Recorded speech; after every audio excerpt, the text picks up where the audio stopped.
Hello बच्चों, कैसे हैं आप सब। आई होप सब बहुत अच्छे होंगे और बहुत अच्छे से अपनी पढ़ाई कर रहे होंगे।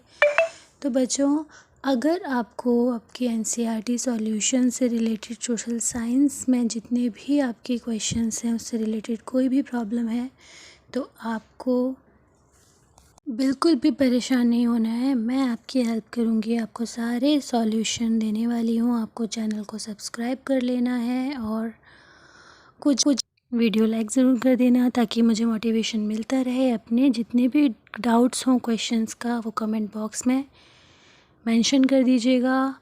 किस क्वेश्चन किस चैप्टर सोशल साइंस के किसी भी सब्जेक्ट्स को लेकर आपको क्वेरीज़ हैं तो आपको बता देना है। चलिए वीडियो को टाइम ना वेस्ट करते हुए फटाफट से वीडियो को स्टार्ट कर लेते हैं और आप शेयर ज़रूर कर दीजिएगा अपने दोस्तों में ताकि उनको भी सपोर्ट मिल सके। So let's start the video बच्चों। ऑडियो थोड़ी बहुत डिस्टर्ब हो सकती है, सो डोंट माइंड। एनसीईआरटी का सोशल साइंस का lesson number 10, the rise of nationalism in Europe. Okay, तो इसके जो भी क्वेश्चंस हैं वो आपको यहाँ पर ऑल सॉल्यूशन मिलने वाला है। आपको वीडियो को लास्ट तक देखते रहना है और अपना स्क्रीनशॉट ले लेना है। First question is write a note on Giuseppe Mazzini. Mazzini के ऊपर आपको नोट लिखना है। Solution is here. Giuseppe Mazzini 1807 to 1872 was an Italian politician, journalist and activist for the unification of Italy and spearheaded the Italian revolutionary movement. His effort helped bring about the independent and unified Italy, it place of several separate states, many dominated by foreign powers. He also helped define the modern European movement for popular democracy in a republican state. बच्चों, अगर आपको इस chapter को समझना है, इसकी explanation चाहिए तो आप कमेंट में मुझे बता दीजिएगा। आपके लिए मैं वो भी लेकर आऊँगी।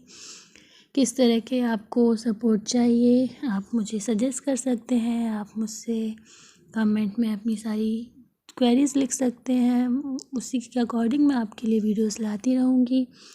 मैं चाहती हूँ जो भी बच्चों को एग्ज़ाम आने वाले हैं उससे रिलेटेड उनको प्रॉब्लम ना आए। अक्सर बच्चों को एनसीईआरटी सॉल्यूशन से रिलेटेड प्रॉब्लम्स आती हैं, तो बच्चों आपको बिल्कुल भी परेशान नहीं होना है। आपको चैनल द धाकर यानी ब्लॉग सब्सक्राइब कर लेना है और आपको सारे क्वेरीज़ आपको बता देने हैं कमेंट बॉक्स में, तो मैं आपकी प्रॉपर हेल्प कर पाऊँगी। फटाफट से सारे पॉइंट्स आप नोट करते जाइए। 6 point, Mazzini believed that God had intended nations to be the natural units of mankind. So Italy had intended nations to be natural units of mankind. So Italy could not continue to be patchwork small states and kingdom. It had to be formed into a single unified republican within a wider alliance of nations. आपको पता है Italy का जो भी war हुआ था उसमें ये गैजनी बहुत ज़्यादा फेमस हुए थे और उससे रिलेटेड सारी बातें आपको इस क्वेश्चन के अंदर मेंशन करनी है।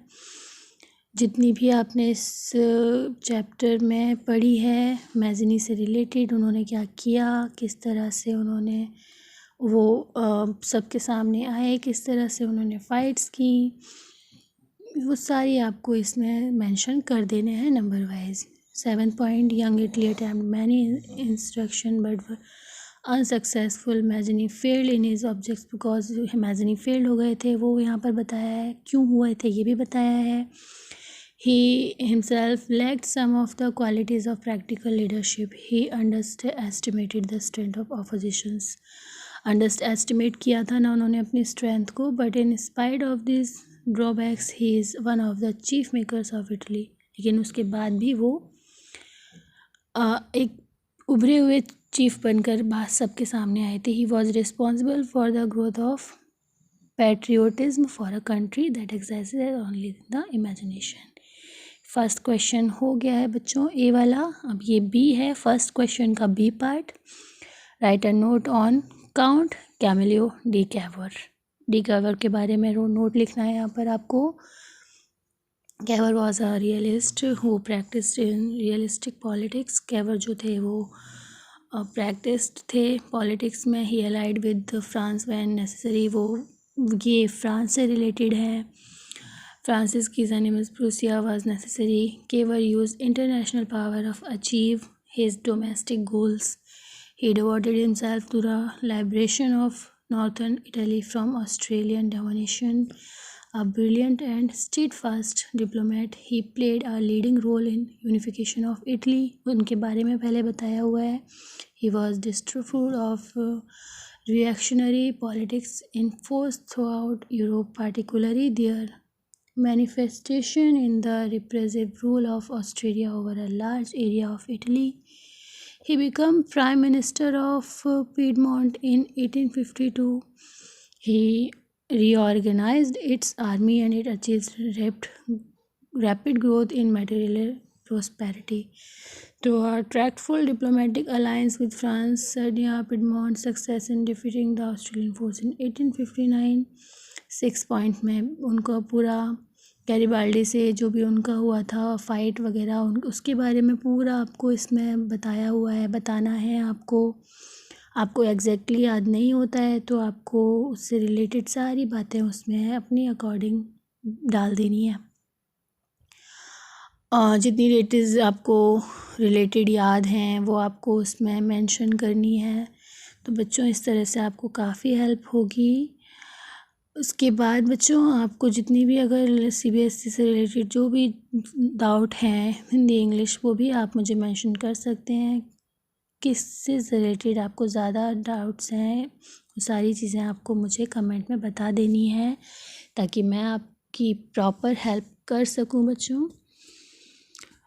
The Greek war independence known as the Greek. Second point है बच्चों events. Greece had been part of the Ottoman Empire since the 15th century. The growth of revolutionary rationalism in Europe sparked off a struggle for independence among the Greeks which began in 1821. Third, the object of struggle was to expel Turks from Europe and to stabilize old Greek Eastern Empire.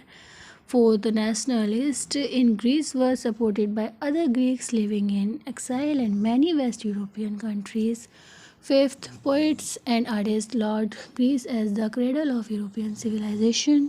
They mobilized the public union to support its struggle against a Muslim empire. The English poet Lord Byron organized fund and later went to fight in the war. Sixth, ultimately the Treaty of Constantinople of 1832 reorganized Greece as an independent nation. Its independence was guaranteed by Russia, England and France. First question का D part, write a note on Frankfurt parliament. Frankfurt parliament के बारे में आपको note लिखना है। Solution देखते हैं बच्चों। फर्स्ट, फ्रैंकफर्ट पार्लियामेंट जो कि 1848 to 49 तक थी was convened at Frankfurt on May 1848 as result of liberal revolution that swept the German state early in 1848. Second, the parliament was called by a parliamentary assembly of German liberals in March 1848. Manhood they respected and included from a German figure of that time. तो बच्चों आपको ये पूरी की पूरी parliament के बारे में जितनी भी बातें आपको पता है वो आपको इसमें पॉइंट वाइज मेंशन करते जाना है। अगर आपको ये क्वेश्चन लर्न करने में एग्ज़ाम के टाइम में प्रॉब्लम आ रही है उस टाइम के लिए मैं आपको ऐसा सजेस्ट कर रही हूँ आपको फटाफट से स्क्रीनशॉट ले लेना है। अगर आपको स्क्रीनशॉट लेकर रखने में प्रॉब्लम है आपको नोट्स बनाने हैं तो फटाफट से बैक करके नोट्स बनाते जाइएगा। इसके अंदर 6 पॉइंट्स आपको मेंशन करने हैं। तो बच्चों ये था हमारा फर्स्ट क्वेश्चन के सारे पार्ट्स आपको डी पार्ट्स मैंने नोट करा दिए हैं। आपको वीडियो कैसी लगी ज़रूर बताइएगा और वीडियो की चैनल को सब्सक्राइब कर दीजिएगा। थैंक्स वीडियो को वॉच करने के लिए। बच्चों आई होप आपको वीडियो पसंद आई होगी। बाय बाय, मिलते हैं नेक्स्ट वीडियो में।